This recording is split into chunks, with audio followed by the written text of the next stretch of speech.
The video you are about to watch is a recording of a conversation between myself, Larry Green, and a friend and colleague, Mark Brunke. We're both psychotherapists. I've had approximately 40 years experience, Mark probably around 30. And we both have considerable experience of dealing with clients with anxiety disorders. I myself have had my own battles with anxiety, and much of what I have learned as a result I pass on to my clients, and that is the intent of this video. This video differs from more conventional videos dealing with panic disorder in that it is an informal, unscripted conversation between two friends who happen to be professional therapists. As such, it's spontaneous and I think more real than the more flat, scripted or canned kind of presentations I've seen on YouTube myself. If you have any suggestions or requests that you'd like to communicate to me, my contact information will be at the end of the video. So thank you for watching, and I hope you both are entertained and informed. Thank you again. My first reaction is, are you talking at all to what a conventional panic attack? Somebody who's afraid of bridges, elevators, etc. I mean, you're really talking more of an existential threat to the whole self. What does that offer to somebody who's really concrete with it? No, I'm afraid of bridges. Well, first of all, the overarching topic of that piece that you read of mine was panic attacks, antidepressants, and postmodernism. So that's the context, right? So, and you're challenging me a little bit here, and I appreciate the challenge, and you're asking me, most people, you're writing experientially, but most people, when they have a panic attack, they don't say, oh, my self is falling apart. They're saying, I am freaked out about driving over this bridge, or being caught in this elevator, that kind of thing. Or in the left-hand turn lane. I get a lot of clients that are freaked out about being in the left-hand turn lane and honking horns behind them. But I'd say all those things are situations where they feel trapped, that there's no escape route for them. And something about having no escape route triggers this sort of panic. Does that take you anywhere? Does it?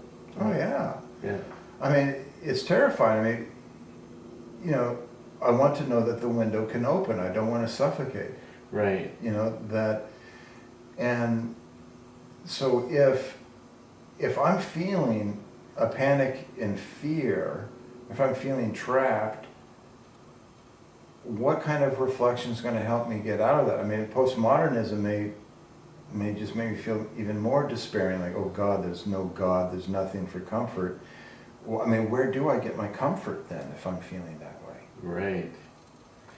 I was thinking more like you're in the middle of the Port Mann Bridge, you're having a panic attack because you're in a traffic jam, you're thinking that the bridge is going to collapse before you get to the other side, and you have absolutely no control. To me, having no control is equivalent to being traumatized.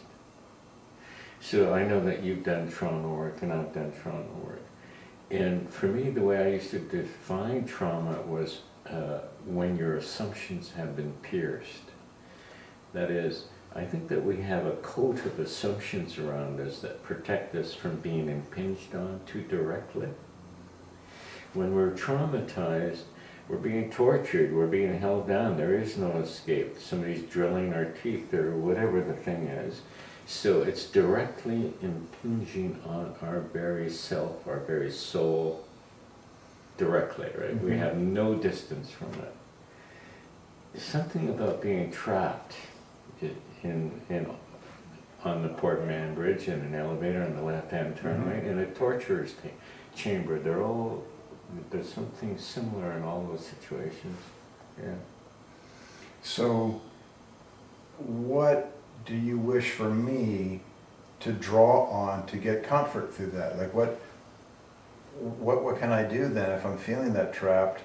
Because I think you're really talking about reflection. How do I make sense of it? What's the mentality, the reflexiveness about this?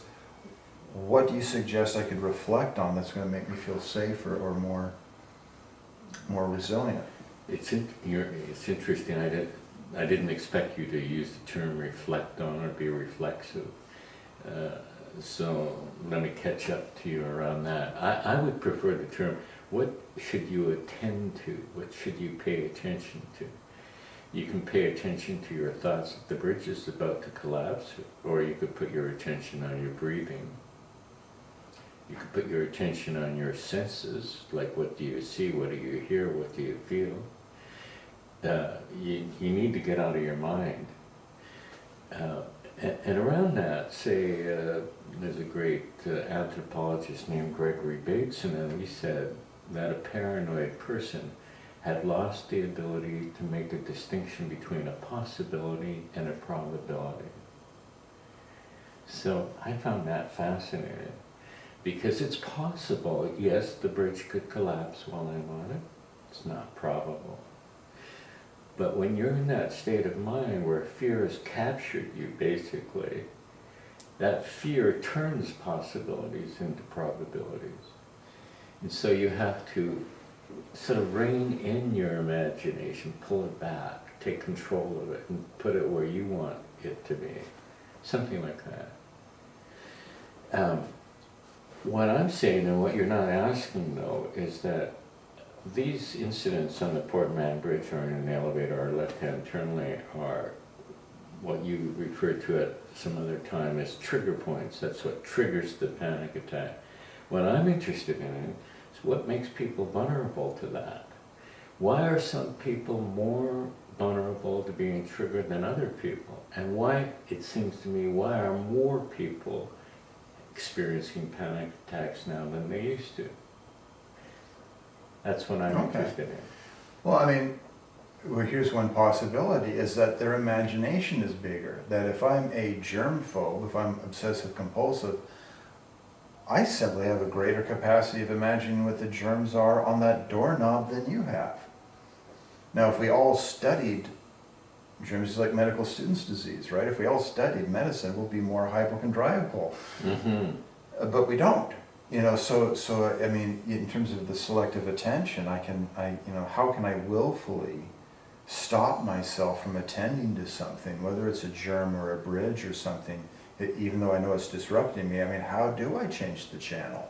I mean, I don't know. Now the medication may do that. I mean, some of the research on antidepressants, and I'm not here to celebrate them. I'm not convinced they're effective, but people have said they stop dwelling. So they were initially prescribed for depression because you stop dwelling on the thing that you're upset about, your relationship or whatever.